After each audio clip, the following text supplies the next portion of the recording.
2 days until Judgment Day. That's how it feels anyway. Or am I overplaying it?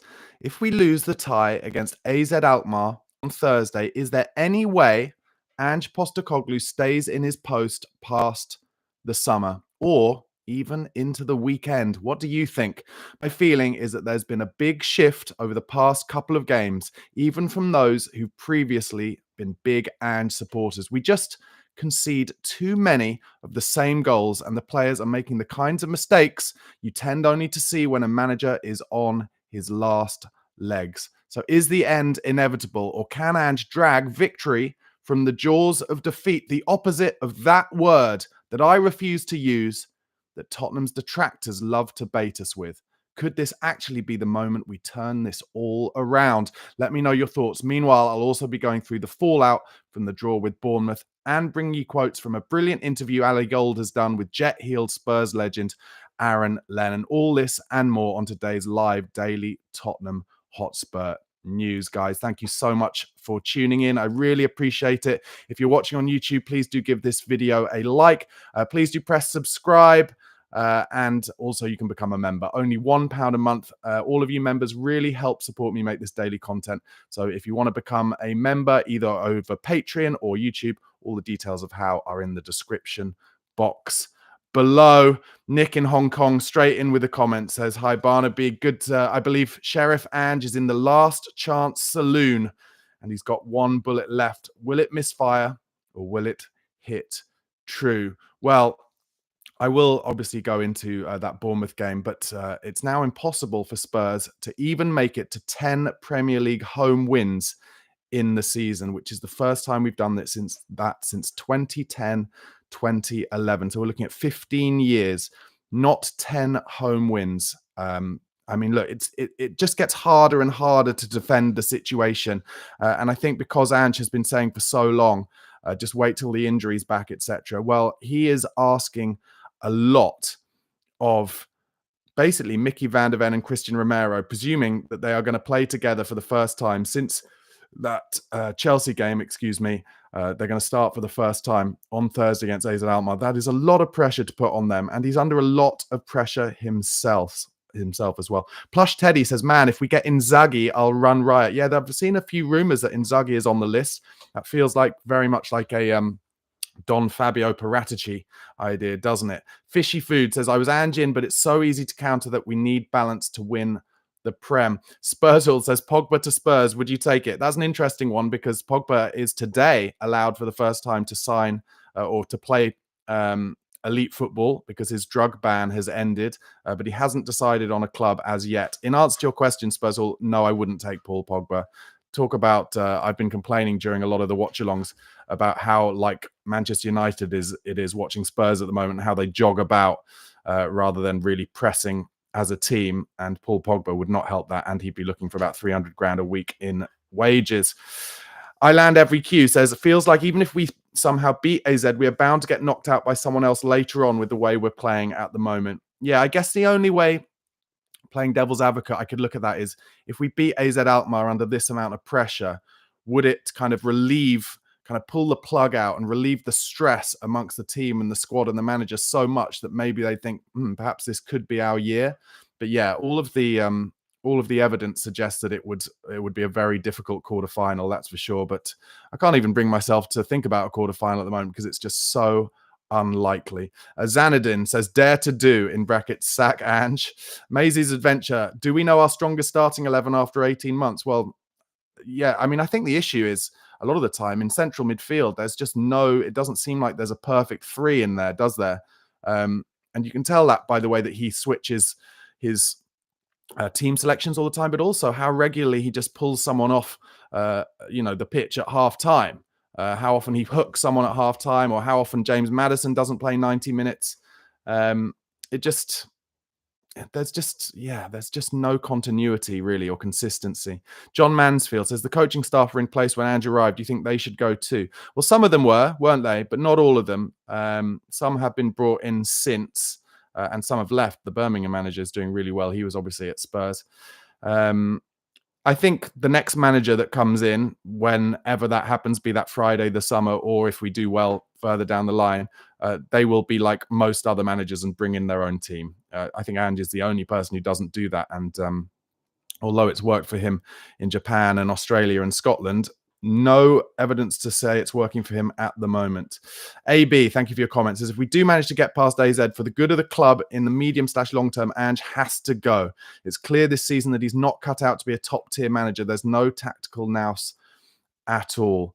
Cantab says Chris Cowlins just reported Iraola top target to Spurs in the summer. Well, he's definitely been talked about as being on the list for quite a long time, and I was impressed with him at the weekend, that's for sure. Okay, I'll bring you some of those quotes from Ange after the game. He said it was a chaotic game for sure. We added to the chaos and it was a bit self-inflicted, especially in the first half. Just with the ball, we were really careless with our passing, and that allowed the game to be played on the terms Bournemouth would like with their transition football. So yeah, chaotic, but at 2-0 down, it would have been very easy, particularly with the atmosphere as it was, for the boys to just let the game get away from us. But credit to them, they found a way to get back into the game. We got something out of it. So Alistair Gold kind of, after that comment came out, because a lot of Spurs fans were angry at him having a go at the atmosphere in the ground, Alistair Gold came out and said actually he felt what Ange was saying was that the atmosphere being down just because we'd just gone 2-0 down, and actually that Pap Sarr goal then came very quickly afterwards, so the atmosphere was quickly back up again. So that was Ali kind of protecting Ange. I kind of probably agree, but I do think Ange should be more careful, really.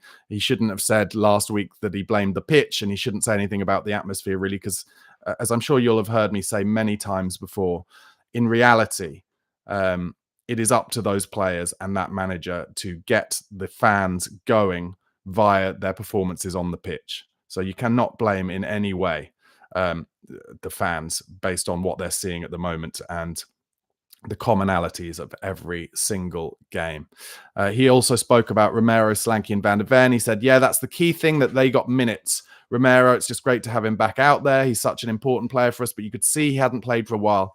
I thought he grew into the game and got a lot better as it went on. Great for Dom to get 90 minutes today. He's such a workhorse for us. I'm sure he'll feel better for that. And brilliant to get Mickey out there as well. I think before Thursday night, that was key for us to get some minutes into these guys, and thankfully they got through unscathed. But did Dominic Solanke end up playing far more minutes than he probably should have done? That was a long 90 minutes for him. And once again, be it him or Matthias Tell in the number 9, or even the time Sonny's played in the number 9, we just don't make them any chances. The only chance Solanke had was where he got across the front post for a header, but he was about 16 yards out, and there was no way he was going to score from there. And that's one of the frustrating things for me. You look at that goal Evan Nilsson scored for Bournemouth. That is a clear one-on-one. And Iraola got Solanke last season having his best scoring season for any team. And he played at Chelsea, at Liverpool, and that was at Bournemouth. So he is a manager who finds ways to make chances for the centre forwards. But Tottenham under Ange, I'm afraid, just don't. And it's not a good look. Stay Ansty in the comments says Mason needs to go. I'm going to just say this. I find a lot of the angst towards Ryan Mason a bit weird. He sometimes talked about like a kind of scapegoat for all the managers he's been learning under. Listen, he started his coaching career at about 28 because he had a serious head injury. All he's done is kind of support the team when Levy's asked him to come in and be caretaker. And other than that, as far as I'm concerned anyway, he's just trying to learn his trade. And I hope for him that he gets to go to a club and shows that he's a good manager. He's still incredibly young. He must only be about 33, 34. I think he's in, like Harry Kane's alumni. So, I don't really get the negativity towards Ryan Mason. It feels like we're kind of clutching at straws a little bit there, being like, oh, let's blame Ryan Mason as well. No, he's not in charge of anything. He's just following what the managers are doing and trying to learn off them. And I think the fact he'll have got to learn from Jose, Antonio Conte, and Big Ange Postecoglou will stand him in pretty good stead down the line, realistically. JP Sports says, anyone actually understand the game versus Bournemouth meant jack shit? Save Son, Lucas, Mickey till halftime / after halftime. Listen, I do understand what you're saying, but it is just, I'm afraid, hard to watch Spurs when they've got 11 players who I'm afraid are superior in the most part to the majority of the Bournemouth players, but being outplayed as a team by the opposition, showing that the coaching on the other team is either better or it has been understood more efficiently by the players. And that's a shame to see. And I think the problem is, as I've mentioned, we're just seeing the same things over and over again, the same goals being conceded. And because Tottenham have had this with so many coaches before, where we've seen the kind of the last days of Rome, we've seen what players start to play like as they start to realize that the manager isn't going to be there for much longer. And that's where the real fear comes in. And that's why I have such a huge fear for Thursday night as well. So, yeah, that's what I think. Phil Coy is in the comments says, Barnaby, do you think a top half finish is out of the question? Not to say it's an achievement. Come on, you Spurs. It's not out of the question, but, I don't even think it's almost worth thinking about right now because Thursday night is so everything. I guess if we do lose on Thursday night and go out of the tie, then that's when we start thinking, can we put a run together? But I don't know. You tell me, Phil. Do you think Ange would still be there after Thursday to put a run together that could get us in the top half? I'm not sure. I'm really, really not sure. Ange was also asked about Romero's rustiness. He said, I'm not surprised he hasn't played for a very long time. He's hardly played this year. QT will be disappointed with that himself, but at the same time, what was much more important to me was how he grew into the game, his defensive work, his aerial ability. I mean, he was on the end of almost every cross they put into the box from corners, and I think for him, he will feel a lot better just having played. The idea was to only play 45 minutes, but he was keen to stay on for a bit longer, and you could see how he grew into the game and was really important to us. For me, I was incredibly disappointed with Romero, especially in that first 10, 15 minutes. It just showed a complacency to me. It wasn't about rustiness at all. And I was listening to the Tottenham Way podcast last night, and the journalists on that, and it's a brilliant podcast, mate, you listen to it. They were saying the same thing. It's not about rustiness when you try and chip a left-footed pass over the top of the striker who's only 10 yards away from you, and you just hit him straight in the chest and give him a one-on-one. That's not rustiness. It's just complacency. It's you kind of saying, "Oh, I'm better than this level.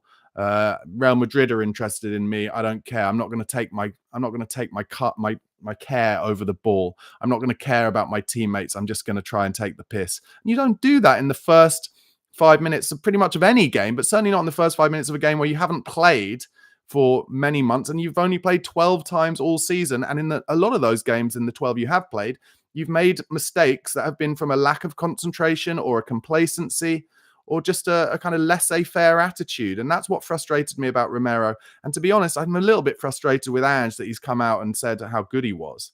Because I just think, I get that he has to defend his players, but I also just think, come on, mate. We're all watching. We all see with our own eyes. Don't try and pull the wool over our eyes, mate. We're watching this, and we've watched a lot of this from Spurs in the last 18 months, and a lot of squalor from Spurs before that. So as far as I'm concerned, yeah, that was slightly frustrating about Romero. Dave Bird says, Ange has lost the dressing room. Do us a favor, Ange, do the right thing and leave. So do you see what I mean about there's definitely been a fair switch in the Spurs fan base. A lot of people are now really starting to feel strongly that Ange isn't right. Neil Shafton, thanks for your comments, says, if the players aren't practicing something as basic as passing it to your own guys, then whose fault is it if it's not part of training? If 95% of the 11 on the pitch Ange picks can't make a pass.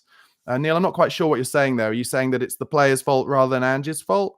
Listen, the one thing I'd say about that is, sure, the players have to take responsibility when they're on the pitch. That's absolutely true. But also, if they're being coached the same thing all the time, and yet there's a little part of them, even if it's only a small percentage point, 5 or 10%, that's like, this isn't working. We're conceding too many chances. We're giving up too many goals. If that has seeped into the playing squad, then that will affect their ability to play the way the manager wants them to play. And that is where I think we're at. I think the players are just like, how are we expected to win so many win Premier League games or cup games when we're not keeping many clean sheets and we give up so many chances, especially down our right back side and in behind both fullbacks? So I don't know. Armin Correa says, we have a good squad. Ange doesn't use them effectively. They have the potential to be a very good squad. I will say that. There is a possibility we need at least one or two proper box fresh, oven ready central midfielders to complement Sarr and Bergvall. And maybe, I've been giving Bentancur a lot of stick recently in his last few games. I think he's been poor, but there is a possibility that being asked to play a separate way might benefit him as well, but I don't know. Anyway, guys, we've just got to just over 200 viewers watching concurrently on YouTube. Thank you so much for your support. We're on 27 likes. Any of you who haven't pressed that like button, I'd really appreciate it if you press that like button. Let's try and get up to 50 likes, because the more likes there are, the more people see this video in their suggested feed. Michael in the comments says, I think Ange will be asked to leave at the end of the season, but if Spurs win the Europa League and they climb the table in the next 10 games, he could be allowed to stay on. Yeah, it's a big if though, Michael. Listen, I'll say it for now. If we win the Europa League, then he will stay. It's as simple as that. And he would deserve the chance to stay, and he should stay as long as he wants, as far as I'm concerned, because we haven't won a European trophy since 1984. But it's quite a big if at the moment. I've said it before, I'll say this. The only benefit I can possibly see if we can sneak past AZ Alkmaar is that we will then, from then on, be playing teams who are kind of deemed to be better than us or as good as us. And, you know, that is where we have put in some of our best performances under Ange, is against the teams who are better than us and teams who kind of come at us. So I would hope that Eintracht Frankfurt would kind of really properly come at us if it was them in the next round. But like I said, it's kind of pointless thinking about the next round, because I just don't have a good feeling about Thursday night at all. I think it's going to suit AZ Alkmaar down to the ground. Robert Yee says, not enough quality players to have both quality 11 and a strong bench, falling short with that kind of roster. Ashin Wizard, thanks for your comment. Ashin says this: I was one of the biggest Ange in advocates, but now I want him gone after the rest of the games this season. We make no adjustments. It's not acceptable. So yeah, you guys feeling very strongly about it, and that's, you know, that's fair enough. But if anyone is strongly Ange in, please do get in the comments too, and I'll make sure to read that out. I want there to be a fair balance. Ange said this about the Bournemouth game: at 2-0 down, it would have been very easy, particularly. Oh, I've already said that. Sorry. Ange was asked about Lucas Bergwall. He said, yeah, Lucas was great. He's been great, but he has played a lot, and we've just got to be mindful of that. He's becoming an important part of our team. I thought he made a really big impact when he came on. Like I said, we were sloppy when we were on the ball in the first half, and he's one who takes a bit more care with it. He's a technician, and he carries the ball really well. I thought he and Sonny made a really good impact when they came on. Yeah, they did. They did. It's a difficult one, isn't it? Because is Ange basically saying there, look, I didn't play Lucas Bergwall, and I didn't play Lucas Bergwall from the start, even though I know, you know, he's one of the main midfielders who's really careful with it and keeps the ball for us. I didn't play him because we have the game next Thursday, and that was more important. By the way, if you can hear that, that's my dog Lulu in the background. She's getting bored of this live stream, but thankfully I'm not. So she started trying to get me to play with her ball with her, bless her. But anyway, hopefully, I guess he was just resting Lucas for Thursday. And let me know in the comments what you think the midfield should be on Thursday. I would say that it might well be Sarr, Bergvall, and Maddison. But that does leave us, I mean, as ever, without any kind of natural number 6 at all. Obviously, Bentancur is out. Bissouma was hooked at half-time again. So will Pat Sarr be asked to play in that kind of 6 role? The problem with that is Sarr, not good technically on the half-turn at all. Doesn't take enough care with the ball. So I guess what would happen is Madders would keep coming deep to get the ball off the back line and off the goalkeeper, which can allow us to control the game a little bit, but also then we're kind of missing that natural number 10. I don't know. It's a really difficult team selection for Ange. It'd be interesting to see what he goes with. Ange was asked about the importance of a good atmosphere in the second leg against Alkmaar on Thursday night. He said, I can't dictate to people how they interact, but AZ's crowd certainly helped them on Thursday night, and we need our crowd to get behind the boys to make it an atmosphere where maybe we lose some of that nervousness and anxiety within our game. But the reality is we as a team have to respond irrespective of the atmosphere, and one may follow the other. If we start the game strong, it'll get the place nice and loud, which will help us. Yeah, that's exactly right. It needs to be led by the players on the pitch. And sometimes it's just as simple as like a 15-yard recovery run and a slide-in tackle. It doesn't have to be a piece of genius every time. It just needs to show the fans how up for it the players are. And that can be in your pressing as well. So that's what I feel like we're going to need to see. I really do. Let's see in the comments. Cantab says carelessness, not rustiness. Yeah, I completely agree. AB says we should cash in on Romero this summer. Right now, we'll still get good money for him. It's clear to me, at least, that he doesn't really give a damn anymore. Well, it can look that way with Romero, but I'm hoping that maybe just the possibility of winning a trophy will see him kind of really come to the fore against AZ on Thursday and try and just lead the team from the back all the way forwards and make good decisions and try and grab the game by the scruff of the neck. We know he can do it. We've seen him do it. We just need him to really put himself on the line. A slight worry for me, and maybe this is me being too cynical, is obviously he's got an Argentina international couple of games coming up. Will he properly go 110% against AZ when he knows he wants to go to Argentina in a week or two? I don't know. I don't know. Chris Savida says zero tactics and the players look lost. We look shit. Alexis Portier says we need players that win headers in midfield. I have talked about how I think Tottenham need more physicality throughout the pitch. But I do hope that'll be improved with the assumption that Van der Ven and Romero will start on Thursday and Solanke up front. GL says this. Hold on, let me find that comment again, as it's just shifted down a little bit. GL says this. Barnaby, please, I hope you realise that the hate breeds hate. The centre-backs are only just back and haven't even played together yet. I'd say against AZ, they will start everyone. It's not about hate. This is what I don't understand. I've received a few messages about this. I got an email from someone saying a similar thing. It's not about hate. You've got to understand that. It's not about hate. Football is a break from reality. You know, we've all been supporting this club since very young age. I started supporting Spurs in 1987, right? So this is your life. You know, it's a huge part of your life. It's something you're possibly most passionate about in terms of your break from reality, in terms of something you look forward to every weekend. So it's not about hate. It's about the investment that you've put into this over the course of your life, and not just an emotional investment, a financial investment too. You know, I've had season tickets at the Tottenham Hotspur Stadium. You know, I would have spent tens of thousands of pounds on Tottenham down the years. So it's not about hate. It's about your desire to see your team putting in and your squad and your manager putting in the same investment that you're putting into them.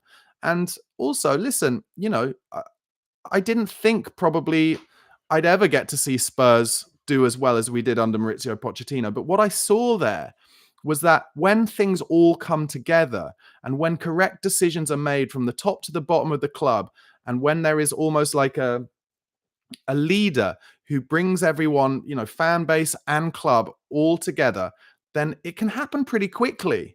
And you can get that feeling of, oh, something is building. And the problem right now is that it doesn't feel like something is building. It feels like something is falling down. And that is the problem. And I'll say it again, I would love it to work for Ange. I think he's a good bloke. I like his ideas. But he needs to change things and stop conceding the same chances time and time and time again, because we're conceding the same goals because of those chances time and time and time again. And that is where his problem is. And I've been saying that for months now. And it's bizarre to me that it hasn't changed. It's odd. So it's not hate, mate. I appreciate your comment. It's really not hate.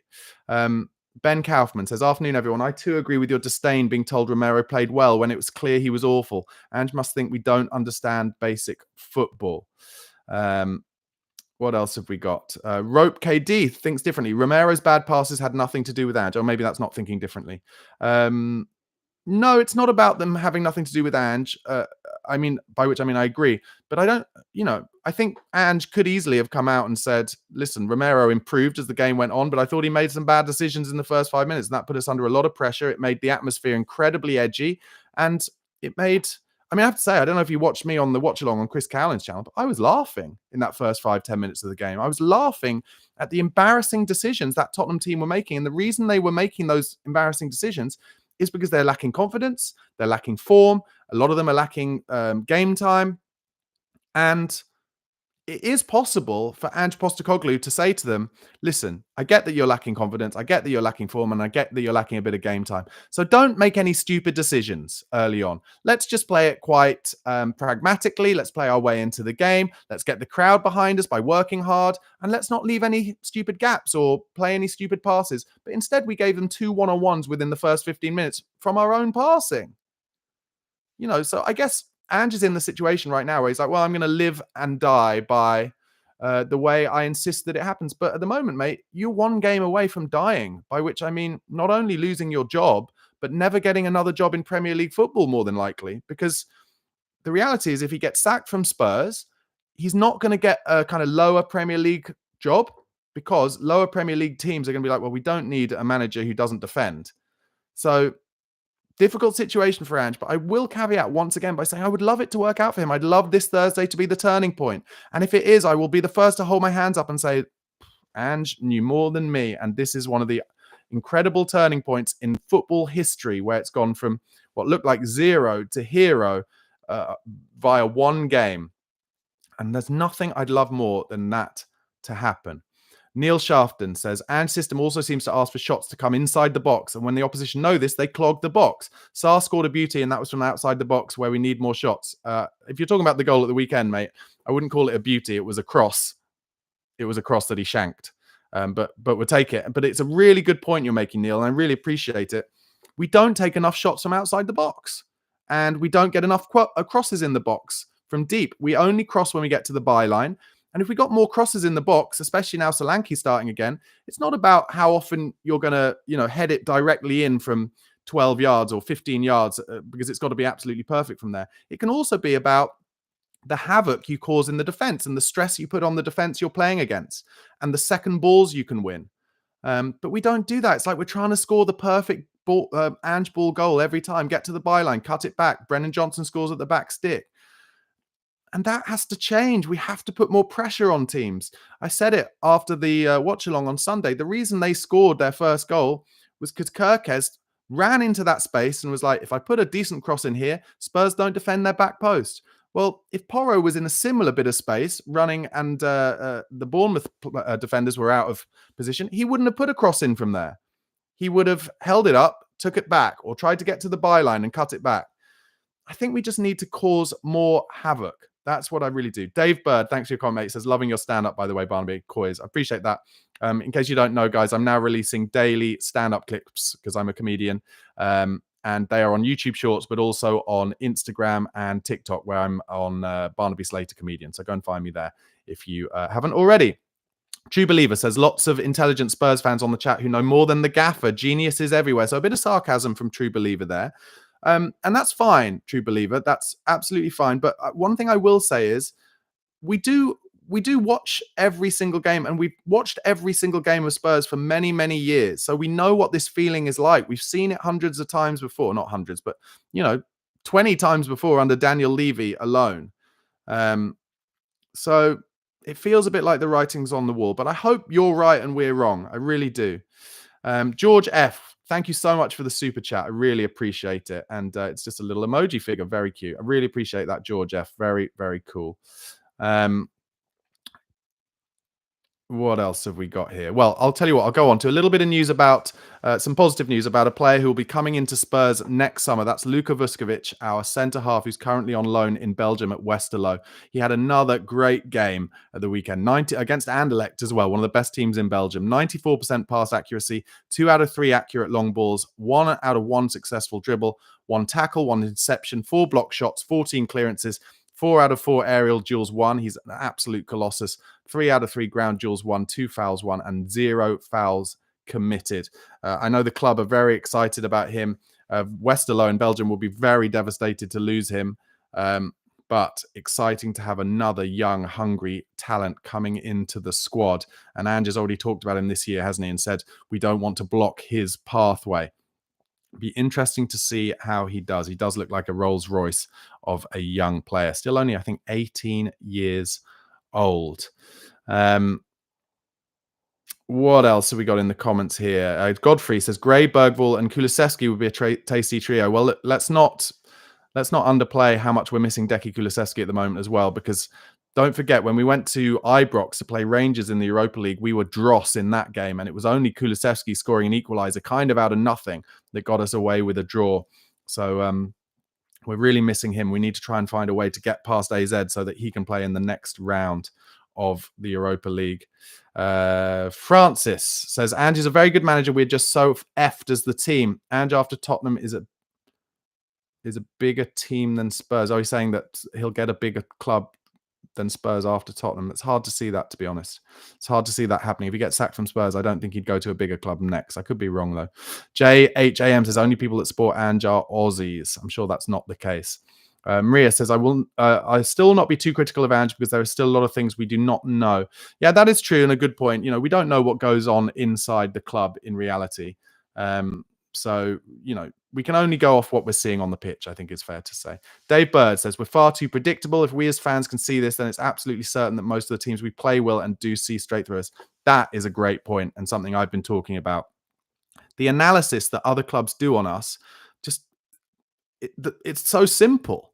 And that's why we see the same clubs doing the same thing every time and getting results against us. Just get in our faces, play hard, play strong, go harder into the 50-50s than we do, rough us up a little bit, make the game bitty, go down all the time, stay on the turf. Don't let Tottenham get into their rhythm, because Ange's one of his big things is just to endlessly make sure the game is run quickly and try and exhaust the other team with our fitness, which is ironic considering how many injuries we've had.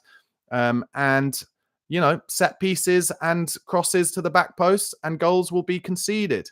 So yeah, I agree with you. Analysis for other teams will be easy, and that is another reason why I'm sure we are conceding the same types of goal. Nick says, Odebear looked lively at times, but not quite the decent cross or end result. Johnson not at the races again, timid and won't get stuck in. Yeah, I would be tempted to play Odebear on the right against AZ and try and get him to get outside of his fullback and get some crosses in from there. Also, I'd be tempted to maybe play Tell as well on the left-hand side or on the right. If Sonny's going to play on the left-hand side, I would be saving Brennan Johnson to come off the bench, where hopefully there'd be a bit more room for him to run into, because he's not very comfortable when he's playing against a deep block. Colin Cross, thanks for your comment, mate, says, Barnaby, I've supported this club since 1958, and I've never seen a manager that the supporters wanted to be a success more than Ange, but his stubbornness and naivety will be his downfall. That is such a great point, and really appreciate your insight there. I agree, actually, even though I haven't supported them for nearly as long. I've never seen a group of supporters want it to work for a manager as much as they have for Ange. And that includes even with Glenn Hoddle. When Glenn Hoddle was Spurs manager, of course, there was no one we wanted it to work more for than Glenn Hoddle. But even when Glenn Hoddle couldn't get it going and we were struggling, the fans knew that it was the end of days. And that feels like a similar feeling right now, doesn't it? Tarzan says, remember the entertaining comments Ange used to make. How long has it been since they were entertaining? Well, I don't think he has the collateral really to do that at the moment. JP Sports says, Vuskovic will be a great young player, but so many Spurs supporters will bury him after one mistake. Seriously, it's exactly what will happen. Too slow for Premier League, etc. Emperor Von Donuts says, Barnaby, what do you think of Inzaghi from Inter as a replacement for Ange? From what the Italians are saying, the guy is a tactical mastermind and we're apparently in a race for him with United. I don't know why Inzaghi would leave Inter to come to Spurs. So that's why a reason why I'm not really taking this one too seriously. He's got them in another title race, hasn't he, with Napoli? And maybe one other in Serie A, and he's done really well there. And like I said at the top of the show, it feels like a Don Fabio Paratici thing. Maybe he's talking to him, but that doesn't necessarily mean that he'd be the one to come in. It feels unlikely we'd go from Conte to Ange back to an Italian kind of pragmatist, but who knows? PKD81 says, Troy Parrott to score against us at White Hart Lane. You can bet your house on it. Yeah, you're probably right. That probably is the script. Anyway, do go onto football.london, because Ali Gold has done a brilliant interview with Aaron Lennon. For any of you too young to remember Aaron Lennon, he was a jet-heeled winger, played on the right under some great managers, Martin Jol, AVB, Harry Redknapp. He was even there at the start of the Poch era, and he was so exciting, Aaron Lennon. We got him super young when he was at Leeds. Got a great deal for him because Peter Ridsdale, the chairman of Leeds, had really messed up that club and got them into financial peril. And Lennon stayed at Spurs for a long time and was really brilliant. And Lennon was asked about Martin Jol. He said this: he was unbelievable. I absolutely loved working for Martin Jol. Honestly, he's some man. The moment I got to Spurs, I was really homesick and he was fantastic with me. He was giving me extra days off to try and get me to adapt to London. Just the confidence he gave me as a young player coming into a new big club, a new environment, and literally he put his arm around me and let me flourish to be the player that I became. He was so important for me. He was tactically very good, man management even better, and all around a genuinely lovely, lovely man. One of the nicest guys you'll meet in football. He actually cared about you as a human being, not just you as a football player, and I couldn't speak highly enough of him. Honestly, he's still to this day one of my actual favourites. Listen, I will always say this: Martin Jol was the starting point of the turnaround of Tottenham Hotspur Football Club. Daniel Levy brought in Jack Santini, the French manager, to replace Glenn Hoddle, I think it was. And that was the big plan. But Santini just seemed completely out of his depth, didn't speak English. And Jol had been brought in as his assistant. So Jol took over when Santini left. And he just, exactly as Lennon was saying, he put his arm around the players. He got us playing decent stuff. He was quite a simplist, really, if that's even a word. By which I mean he was just very simplistic, it seemed to me. He knew he had good players. He bought some more good players, and he got them playing decent stuff. And we so nearly finished above Arsenal in the top four in Arsenal's last year at Highbury. And in case you don't remember or you didn't see, make sure you Google this or check it out on YouTube. Martin Jol nearly got in a fight with Arsene Wenger on the touchline at Arsenal in a game we absolutely dominated. And if we'd won that game, we would have got top four. But in the end, I think it was Thierry Henry who managed to get an equaliser for them. But what a game that was. And that was the first part where we were like, maybe Tottenham could grow as a club and get bigger than Arsenal at some point. And that was something, obviously, we then managed to do over the time when Poch was in charge, although we've slipped back now. Then after Martin Jol left, Daniel Levy appointed Juan de Ramos, who'd previously been at Sevilla and won Europa Leagues, or what were UEFA Cups. And he was famous, really, Juan de Ramos. All the stories came out of Tottenham that he banned the players from eating the food that they liked, and condiments in particular. So Ali Gold asked Aaron Lennon about this, and Aaron said this: in the food department, Ramos was by far the strictest. I remember the first day he came in, he tipped the butter into the bin. Back then, you'd have your toast with butter, and he went to the bin, and it was like, what's happening here? I've just seen him putting the butter in the bin. But as an actual man and a tactician, Juan de Ramos was unbelievable, like really, really good and really clever. But the food stuff, that's where he was really strict on the diet. Body fat testing was every Tuesday. You couldn't go up. If you did go up, you'd do extra running. So he was really strict in that sense. But when it came to actually being around the place, he was quite laid back with everything else. It was mainly the diet stuff. And I would say he did push things a little bit too far. And he upset a lot of players, especially the senior players. They'd got away with what they wanted to eat. You've got a lot of players with a lot of superstitions. You might want some tomato sauce on your pasta, and you've had it for maybe 5 or 6 years of your career, which has worked completely fine. Then a manager comes in and says, no, you're not allowed this anymore. So it's always going to create that problem. I actually really liked Juan de Ramos, Aaron said. I thought he was a good manager. I just think he went a little bit too far with the nutrition stuff, but each to their own. I mean, I've got to say, that kind of, in a way, sums up the worst of Tottenham Hotspur. Is like a manager comes in who has won the Europa League on multiple occasions. He's managed in the La Liga. He went on to become Real Madrid manager for a while. And he comes in and says to these players, I can help you win things, but you just have to make these little changes. And these senior players, and Lennon doesn't name them, but you can imagine probably realistically maybe Robbie Keane, Berbatov, I guess, Kabul maybe, Woodgate. I don't know, I'm guessing, because they were the senior players at the club at the time. And they're just like, no, you can't change me. I've got superstitions and everything's worked out for me. Well, they hadn't won anything elsewhere. They should listen to the person who has won something and who actually then went on to win the last trophy Spurs did get. And Lennon was asked about the build-up to that League Cup win in 2008 against Chelsea, and he said it was magical.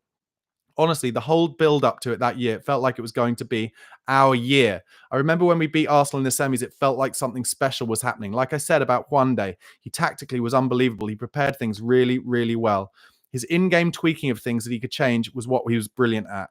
He did that throughout a lot of big games. He's really, really clever. And I think that definitely was one of the reasons we managed to win that game. And also the quality. We had some good players as well in that squad. Of course, if you don't remember, what happened was then in the following season, after winning that League Cup, we only got 2 points from the first 8 games under Juan de Ramos, and so he was sacked. And I think what Lennon's saying is that was basically because he lost the players because he wanted them to stop eating butter and mayonnaise and ketchup. And that shows a lack of mentality at the club. And other than during the Poch years, I feel like that mentality just keeps seeping back into it, and it's so frustrating. Mental. Then Aaron Lennon was asked about Harry Redknapp and Andre Villas-Boas. He said, I got along with both of them. They're really good man managers. Very different in the sense that Redknapp was more old school, in the fact that if there was a game on Tuesday, you were off on Wednesday. Andre came in and you trained throughout the week. There's no days off in the week anymore. But as man managers, they were both probably the best in getting the players best out of the players, speaking with them individually. I was quite fortunate with those two. I had a really decent relationship with both of them, but I've seen other players who said the opposite. For me, it wasn't a difficult transition between those two. I think he's probably talking about AVB, who lost a number of the players, and he was the one who unfortunately was responsible for letting go of Rafael van der Vaart, one of the best players we've had at Spurs, a proper maverick, knew what it was to play for Tottenham, knew what it was to hate Arsenal, scored so many goals in the North London derby, and we let him go far too early. But one of the positives of Andre Villas-Boas is that he got the best, alongside Harry Redknapp, out of Gareth Bale. And actually, Villas-Boas brought Gareth Bale into the middle. But Aaron Lennon was asked about what it was like playing as a fellow wide man with Gareth Bale. And he said this: it worked unbelievably with me and Gaz out wide, because before Gareth got there were games when I would get man marked. I'd get doubled up on. Sometimes 2 or 3 players would come over to my side and they would literally block the ball coming my way. But when you had Gareth on the other side, you can't cover them both. So it just allowed us to play with a lot more freedom, because if you block one side, we shift the ball out to the other and he's 1 against 1 and vice versa. It was one of the most exciting teams that I ever played in, with me and Gareth down the wings. Obviously, we had Luka Modric in the middle of the park, Scott Parker and Rafa van der Vaart. The team was so exciting. To play in that team, honestly, it brought some of the best nights of my life. To play in that team was a joy. Even training was a joy. But some of the nights with that front 4, front 6, we could blow teams away within 30 minutes. So a really, really strong team. Yeah, to be honest, if you hear those names that Aaron Lennon was talking about, and then you compare it to the squad we've got at the moment, and that's not to say that I don't think we have a young, hungry, exciting squad who could become really, really good.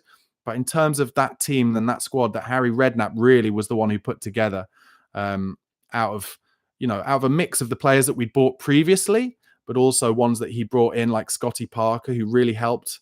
Scotty Parker had limitations, but as a number 6, in terms of knowing his job and helping the rest of the team to be freed up to play great football, he did a really, really brilliant job. Guys, over 300 of you watching concurrently now. Thank you so much for your support. Do press that like button if you haven't already on YouTube. The more likes that we get, the more people will see this video. Really appreciate your support.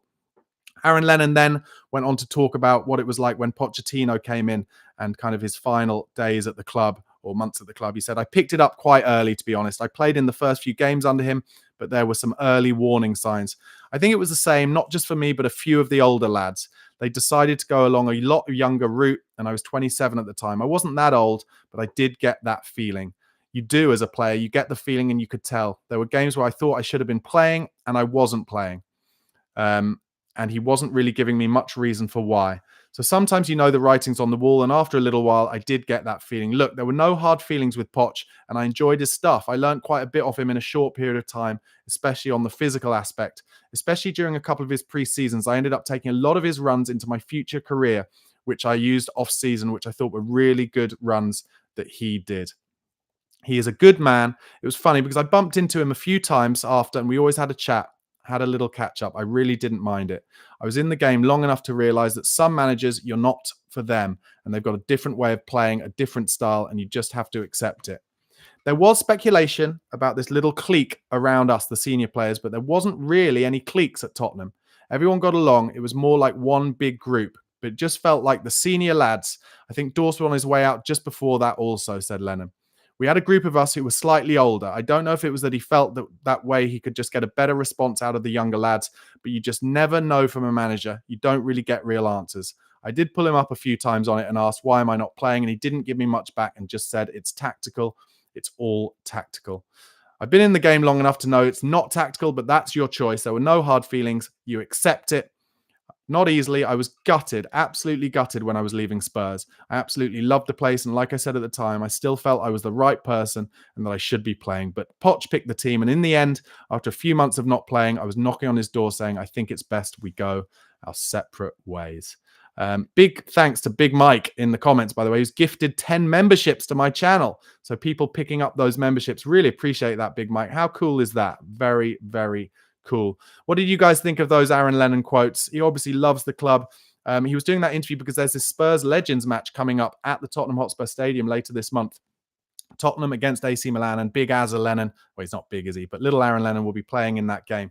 And that should be fun. I might try and get across to that. But if I don't go to the game, I'll actually do a watch-along if I can get footage. It should be on Spurs Play, shouldn't it? I'll do a live watch-along of that Spurs Legends game. Should be really, really fun. Okay, guys, thanks so much for watching this episode. Listen, it's Tuesday. I know things are feeling a little negative. I've been a bit negative. like I said, there's a big part of me, I feel a bit superstitious as well. I feel like if I feel like the world is going to collapse, then maybe I'll be proven wrong. And that's what I want to happen on Thursday night. I want Ange to get into the team, get as motivated as they can be, remind them exactly what they can do, show them videos of that first 10 games of last season where we're blowing teams away.